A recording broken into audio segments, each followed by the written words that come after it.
시청자 여러분 안녕하십니까? BOA 모닝뉴스 시작합니다. 한국과 일본 정상이 일본 도쿄에서 만나 북한의 핵과 미사일 위협에 대응한 양국의 공조를 더욱 강화하기로 했습니다. 두 정상은 또 이번 회담을 통해 불안정한 상태에 놓여 있던 한일 군사정보보호협정 지소미아를 정상화시켰습니다. 첫 소식 안소영 기자가 보도합니다. 윤석열 한국 대통령과 기시다 후미오 일본 총리가 16일 일본 도쿄 총리관저에서 한일 정상회담을 가졌습니다. 북한에 잇따른 핵과 미사일 위협에 대응하는 양국의 협력, 또 미한일 3국의 강력한 협력을 다짐한 두 정상은 회담 뒤 기자회견에서도 이날 오전 북한이 한반도 동해상으로 쏜 ICBM 대륙간 탄도미사일 도발을 규탄하며 협력을 강조했습니다. 저와 기시다 총리는 북한의 핵 미사일 개발이 한반도와 동북아 그리고 세계 평화를 위협한다는 데 인식을 같이 했습니다. 또한 날로 고도화되고 있는 북핵 미사일 위협에 대응하기 위해 한미일, 한일 공조가 매우 중요하며 앞으로 적극 협력해 나아가자는 데 의견을 일치하였습니다. 기시다 총리도 북한의 ICBM 발사를 언급하면서 이번 정상회담에서 북한 대응과 관련해 한일, 미한일 3국 협력의 중요성을 거듭 강조했습니다. 日韓、そして日韓米3カ国の間でも安保協力を力強く推進していくことの重要性を確認いたしました。北朝鮮との対話の窓は開かれているということに変わりはありません。 윤 대통령은 이어 이번 정상회담을 통해 국익 차원에서 한일 군사정보보호협정 지소미아를 정상화했다고 밝혔습니다. 저도 조금 전 정상회담에서 우리 지소미아 완전 정상화를 선언했습니다. 그래서 북핵 미사일의 발사와 항적에 대한 정보를 양국이 공유하고 대응할 수 있도록 해야 된다고 생각합니다. 한일 지소미아는 양국이 북한군과 북한 사회 동향, 핵과 미사일 정보 등을 공유하기 위해 지난 2016년 11월 체결한 군사협정으로 양국이 수집하고 보유한 관련 정보를 서로 보완하는 것이 주된 목표며 한일 과거사 문제를 이유로 지난 문재인 정부 당시 지소미아 종료를 통보해 효력이 중지됐었습니다. 두 정상은 또 한일 간 갈등 현안이었던 일제 강제동원 피해 보상 문제에 대해 한국 정부가 최근 제시한 3자 변제 방안이 한일 관계 미래에 긍정적으로 작용할 것으로 평가했습니다.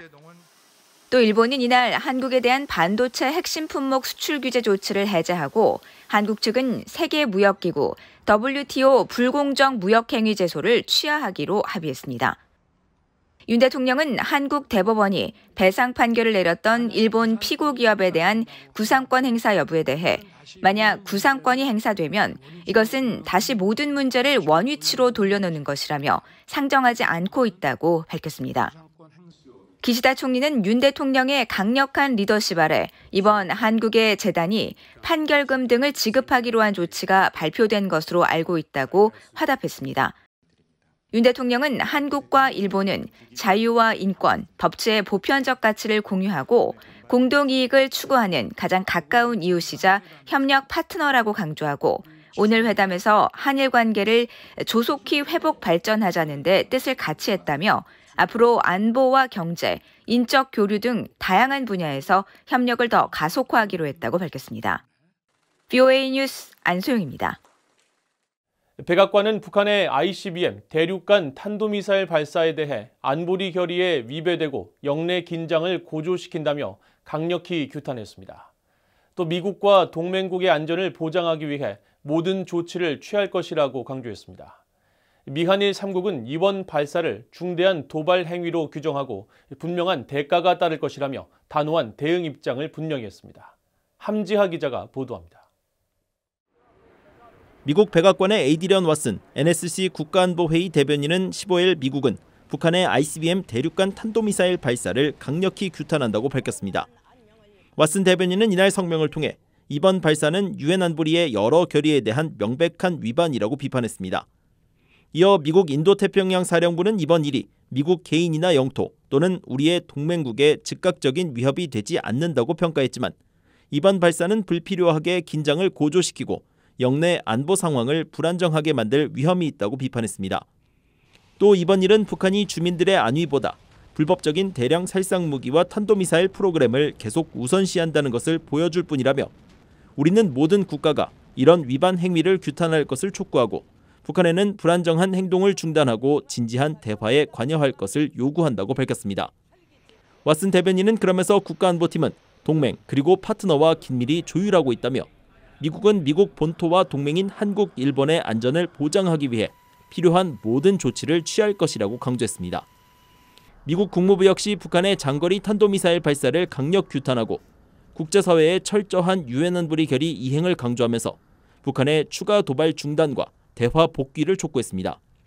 미한일 북핵 수석 대표들은 이번 북한의 장거리 탄도미사일 발사를 중대한 도발로 규정했습니다. 성김 국무부 대북특별대표와 김건 한국 외교부 한반도 평화교섭본부장, 후나코시 다케이로 일본 외무성 아시아 대양주 국장은 16일 3자 유선 협의를 갖고 북한이 윤석열 한국 대통령의 일본 방문 출국 전 장거리 탄도미사일을 동해상으로 발사한 데 대해 영내 긴장을 심각하게 고조시키는 중대한 도발임을 분명히 했습니다. 이들은 또 장거리 탄도미사일을 비롯한 최근 북한의 연이은 미사일 발사는 다수 유엔 안보리 결의를 명백히 위반한 것이라며 분명한 대가가 따를 것임을 거듭 경고했습니다.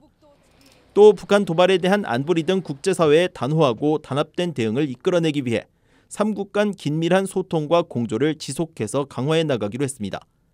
특히 굳건한 미한 연합 방위 태세를 유지하는 가운데 미한일 안보 협력을 더욱 강화해 북한의 핵과 미사일 위협에 대한 압도적인 대응 능력을 지속해서 제고해 나가기로 했습니다.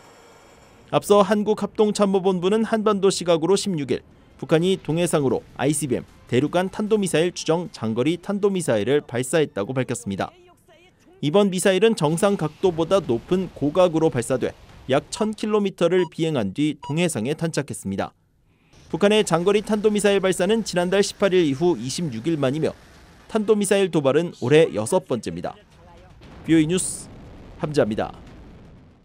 웬디 셔먼 미국 국무부 부장관이 15일 모리다 케오 일본 외무성 사무차관과 전화통화를 갖고 북한의 대륙간 탄도미사일 ICBM 발사를 규탄했습니다.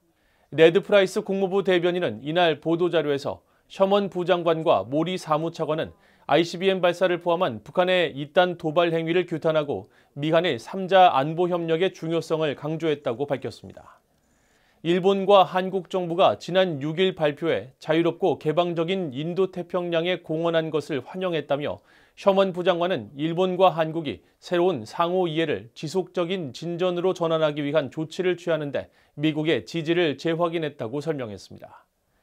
이어 양측은 미국과 일본, 인도, 호주의 4자 안보협의체 쿼드를 통한 협력 약속을 강조하고 호주와 영국, 미국의 안보 동맹인 오커스의 안보 파트너십이 자유롭고 개방적인 인도태평양을 촉진할 것이라는 점도 확언했다고 국무부가 밝혔습니다.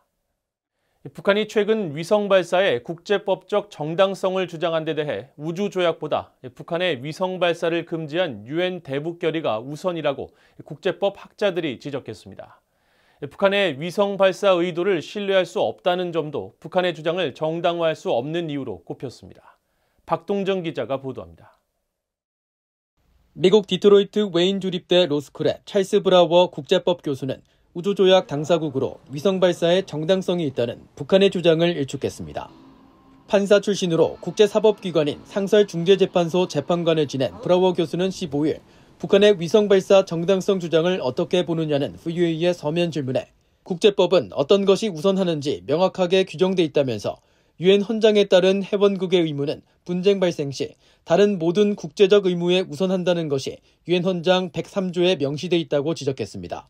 또 유엔 헌장 39조와 41조에 따르면 평화에 대한 위협 발생 시 유엔 안보리는 국제 평화와 안전을 유지하거나 회복하기 위해 취할 조치를 결정할 수 있고 25조에 따라 회원국은 안보리 결정을 이행할 의무가 있다면서 우주조약과 안보리 결정이 상충하는 경우 후자가 우선한다고 강조했습니다. 캐나다 맥길 대학교 항공우주법 연구소에서 군사적 우주 사용에 관한 국제법을 연구하는 데이비드 첸 교수도 북한의 권리를 주장한 우주협약은 기타 국제협약으로 유엔 헌장에 따른 안보리 결의 의무보다 앞설 수 없다고 밝혔습니다. 또 안보리 결의는 이사회가 평화에 위협이 되는 상황을 해결하기 위해 채택한 것이기 때문에 우주조약에 따라 보장된 북한의 우주 탐사와 사용 권리를 기각할 수 있다고 지적했습니다. 국제항공우주법연구소 부회장 겸 네덜란드 라이덴 대학교의 로스쿨 교수인 타냐 마손 주반 교수는 위성 발사와 탄도미사일 발사가 동일시되고 있다는 점을 지적했습니다. 즉 군사 정찰 위성을 포함한 인공위성 발사는 우주조약 제1조에서 보장하고 있지만 기술적으로는 위성 발사와 탄도미사일 발사를 구별하기가 어렵다면서 분명히 대륙간 탄도미사일 ICBM 시험 발사가 위성 발사로 위장될 수 있다는 우려가 있다고 지적했습니다.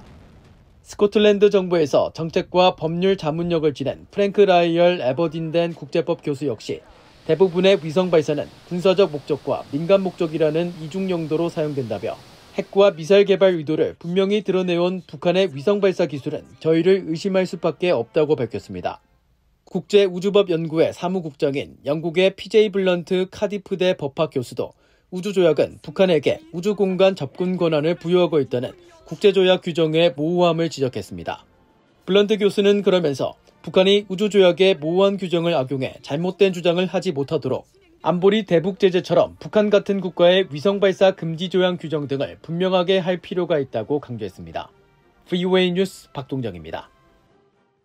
김승겸 한국합동참모본부 의장이 미한 연합훈련인 자유의 방패 프리덤 실드 훈련을 현장 점검하고 북한의 대륙간 탄도미사일 도발을 규탄했습니다. 김 의장은 16일 자유의 방패 훈련이 진행 중인 연합지상군 구성군 사령부를 방문해 훈련 상황을 보고받고 북한의 대남 적화 통일 의지와 전략은 아직도 변하지 않았다고 밝히고 지금 당장 전쟁이 발발하더라도 우리의 계획대로 싸워 적의 전쟁 수행 의지를 말살시켜야 한다고 강조했다고 한국합참이 밝혔습니다. 또 미한 동맹의 전략 목표 달성을 위한 사령부의 효과적인 작전 수행 방안을 논의하고 실질적이고 강도 높은 프리덤 실드 연합훈련을 통해 유사시 작전 태세를 더욱 강화해 줄 것을 당부했습니다. 김 의장은 또 북한의 ICBM 발사 등 도발 고조에 대해 적의 무모하고 무도한 도발에 대한 철저한 대비와 단호하고 과감한 대응을 통해 반드시 대가를 치르게 한다는 결전 태세를 유지할 것을 지시하고 철통 같은 동맹의 작전 태세를 강화해달라고 말했다고 합참은 전했습니다. 미국 법무부가 북한 해킹 조직이 탈취한 암호화폐를 사법당국에서 추적할 수 없도록 자금 세탁한 암호화폐 기업을 단속했다고 밝혔습니다. 미국 법무부는 15일 보도자료를 통해 지난 2017년부터 최근까지 약 30억 달러 상당의 암호화폐를 세탁하는 데 필요한 믹싱 서비스를 제공한 인터넷 암호화폐 플랫폼 칩믹서를 단속했으며 독일 당국과 협력해 이들의 도메인과 서버 약 4,600만 달러 이상의 암호화폐를 압류했다고 밝혔습니다.